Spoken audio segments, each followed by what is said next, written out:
I think we are getting streaming. We are streaming. I am not breaking the streak. I am not breaking the streak. Here we go. All right, everyone. Welcome. I believe today is day. Let's just make sure. Ooh, was that yesterday? Wow.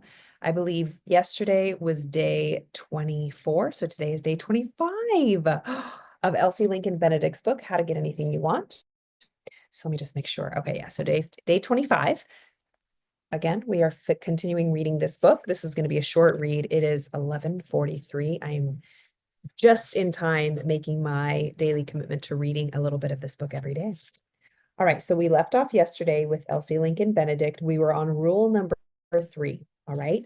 So rule number 3, if we are to successfully regulate our emotions and stay in that positive mood and mental attitude, we're remaking our mood. Remember, we learned in lesson 1 that your predominant moods make your life. Okay. So if your predominant moods make your life and what you've made of your life so far are not what you want, we need to remake our moods. All right. So she's teaching us. She's teaching us that. All right. She says, rule number 3, regardless of how disastrous any event seems to be, no matter how many terrible results you believe it is bound to bring you, do not dwell upon these aspects. Let's read that again. Regardless of how disastrous any event seems to be, no matter how terrible the results that you believe may continue to bring bad things to you, do not dwell on this aspect. They will come to you in the form of pictures, little moving pictures, in which you are the chief actor and which you see yourself hurt, wrecked, or even killed by this event. So she's saying that regardless of what event happens outside, even if it's bad, try not to dwell on it. Of course, that's not easy, but it's a muscle. Don't dwell on it. She says, basically, Elsie Lincoln Benedict is describing intrusive thoughts. She says they will come to you in the form of pictures, little moving pictures in which you are the actor. Like you're going to see flashes and you're going to cringe because you're going to be worried. This one bad thing happened to you and it's going to make you have intrusive thoughts, continue to repeat or be afraid of it. Again, we're human, and of course, things can shake us and throw us off course. But she says, do not dwell on it. You see yourself hurt again, wrecked, or that this whole situation is just going to ruin your life. Don't do that. If you let these intrusive thoughts in, if you let them in, if you let them, these thoughts, they will unwind before your mind's eye, scene after scene, and start in all over again every time the fade out comes, adding new and more awful possibilities till you have a 10-reel tragedy revolving constantly in your mind. If we allow that tape to play and spin out negatively, it's only going to get stronger and we're going to build on it like a snowball. But if we allow it to spin down and calm down, by having faith, by praying, by asking for help. And again, this does not diminish if we're sad or upset or hurt or acknowledging the situation for all of its glory. It's about managing how we feel, our emotions about it. It's about reframing. So she says, if you continue to allow these things to flash in your imagination, right? Intrusive thoughts, they're just going to build on each other. And soon you're going to have a 10-reel tragedy revolving constantly in your mind.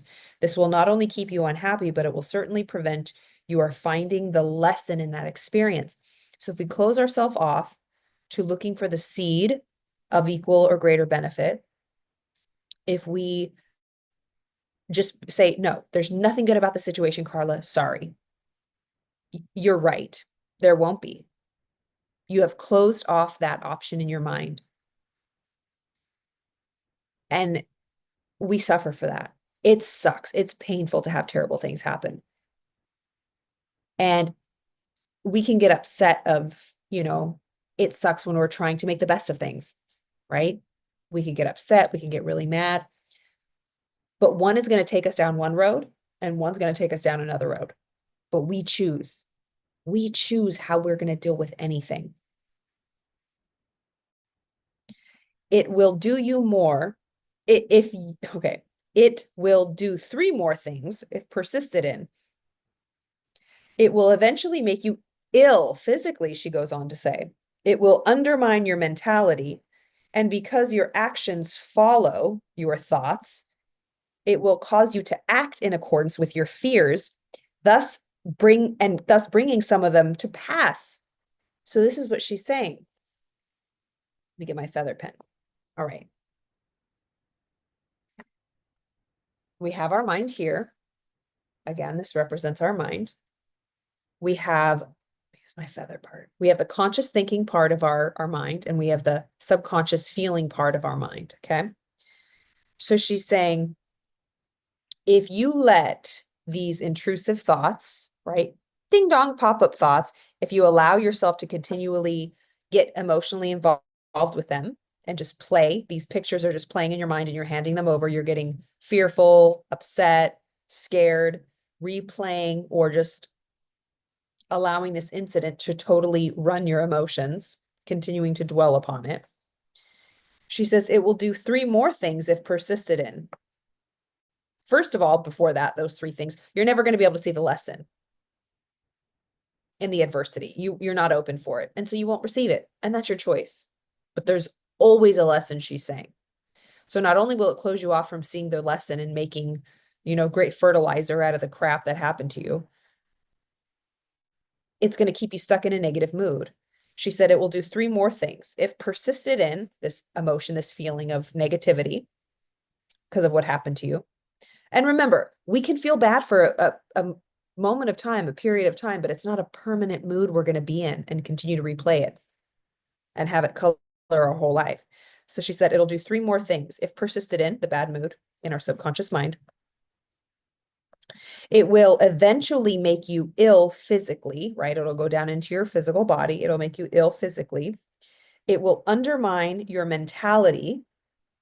And because our actions follow our thoughts, so our actions, right? We act, follow our thoughts, right? We think, we feel, we act, we get results. Since our actions follow our thoughts, we reverse engineer it. So we don't act, we don't do anything unless we first think it and feel it. So our actions follow our thoughts. It will cause you to act in accordance with your fears. So you will act in accordance with your feelings, your fears, your fearful feelings. You will act in accordance with your feelings, thus bringing and attracting to you what you don't want, your fears. Remember, we are electromagnetic beings. Our thoughts are electric. Our feelings are magnetic. We draw to us what we're feeling to be true, right? We send out these electrical forces out. We send these thoughts out, and then we attract to us. We are electromagnetic beings. Your heart is a magnet. What you feel in your heart of hearts, in your subconscious mind, what you feel will dictate how you act. How you act will dictate your results. So this is the main part right here. However you feel, as a man thinketh in his heart, so is he. And we don't want that. So I hope you're all having a wonderful week. It is Thursday. It is 9 minutes until midnight. I am tired. We have one more day of masterminding. It has been quite the journey here. So we are excited for all of the amazing things that are happening at the Napoleon Hill Institute. If you have any questions, please let me know. I have all my information below. If you're watching this on anywhere else, be sure to find out the YouTube channel, my playlist with all of the rest of the readings. And we're going to continue reading this every single day. So I hope you enjoyed. I have other playlists as well with different books. There's a lot of Neville Goddard books, of course, Napoleon Hill, Wallace D. Wattles, As a Man Thinketh by James Allen. And I just love reading books. So I hope